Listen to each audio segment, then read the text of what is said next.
There's a fact sitting somewhere in your brain right now that you have never once been asked for. You've had it since childhood.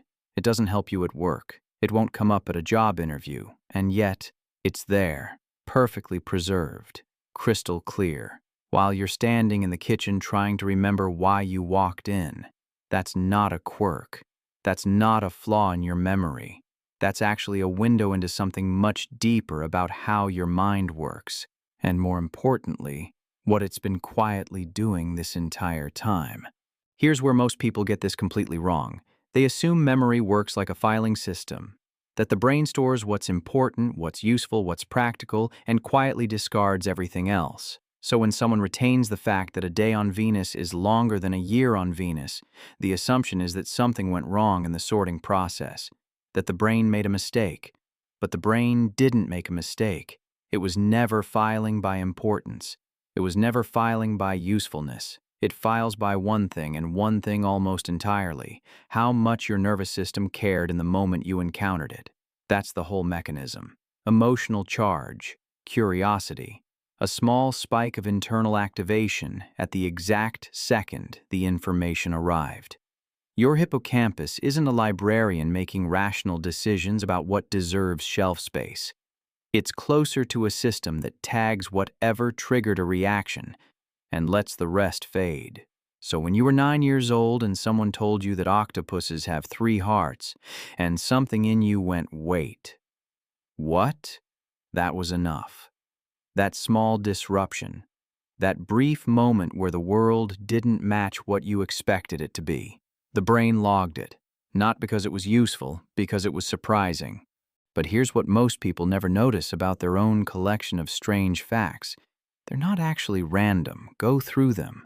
The ones you've carried for years, the ones that come out at dinner tables in quiet moments in the middle of completely unrelated conversations. Look at the shape of them. Almost all of it clusters around the same feeling: scale, absurdity. A moment where reality briefly exceeded your expectations of it. The fact that Cleopatra lived closer in time to the moon landing than to the construction of the Great Pyramid. That there are more possible arrangements of a shuffled deck of cards than there are atoms on Earth. That the smell of rain has a name, petrichor, given to it by 2 scientists in the 1960s, translating loosely to blood of stone. These aren't useless. They're the residue of moments where the world cracked open slightly and showed you something underneath. Something stranger and more intricate than it presents itself as on a normal Tuesday afternoon. People who collect these facts and keep collecting them almost involuntarily are often people who are quietly, continuously oriented toward that feeling. In 2014, researchers at UC Davis found something that reframes this entirely. When people were in a state of genuine curiosity, they didn't just retain the information they were curious about better. They retained everything better, including completely unrelated things, faces of strangers shown to them in between questions that had nothing to do with the original topic. The curious brain opened wider. More of everything passed through and stuck. And this is where the confusion begins. Because people who carry strange facts aren't demonstrating a memory quirk. They're demonstrating a curiosity reflex. The accumulation is a side effect. What's actually happening is that their attention keeps getting snagged, keeps opening, keeps pulling them toward the next unexpected thing, and the facts are just what gets left behind.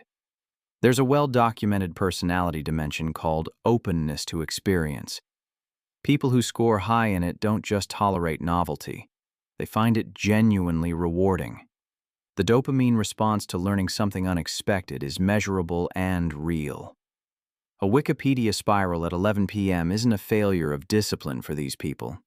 It's the reward circuit doing exactly what it's wired to do. It doesn't look dramatic, but it changes everything about how these people move through the world.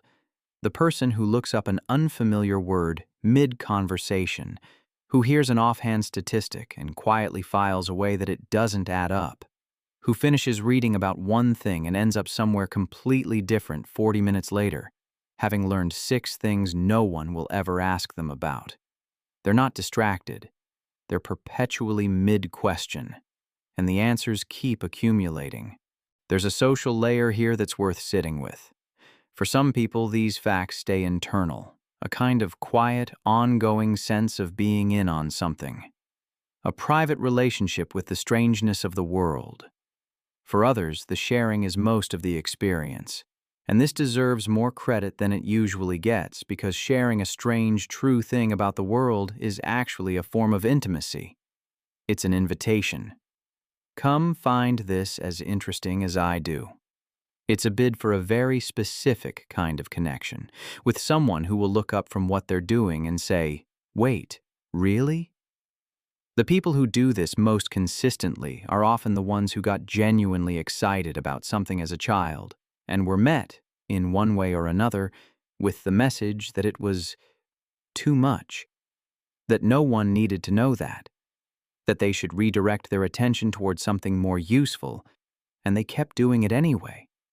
Because the alternative, acting like you don't care about a world this genuinely strange, never made any sense. We live in a culture that treats the mind like a machine that needs to be optimized. Every piece of information gets sorted into either a tool or a waste of memory.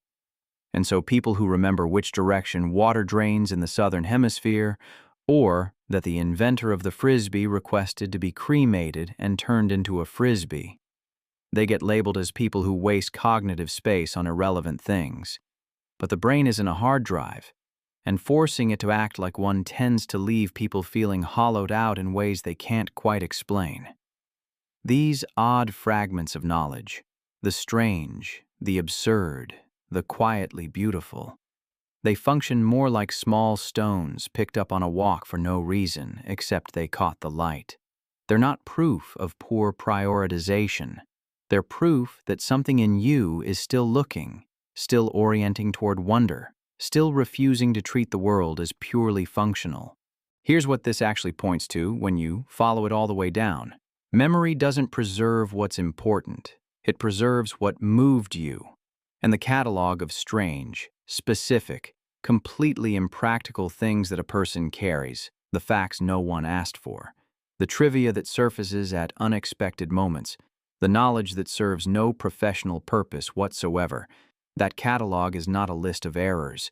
It's a record of every moment the world exceeded what you expected it to be, every small crack in the ordinary where something stranger showed through, every moment you were curious enough, open enough, alive enough to let it land. The person at the dinner table who just mentioned, unprompted, that a shrimp's heart is located in its head. They're not malfunctioning.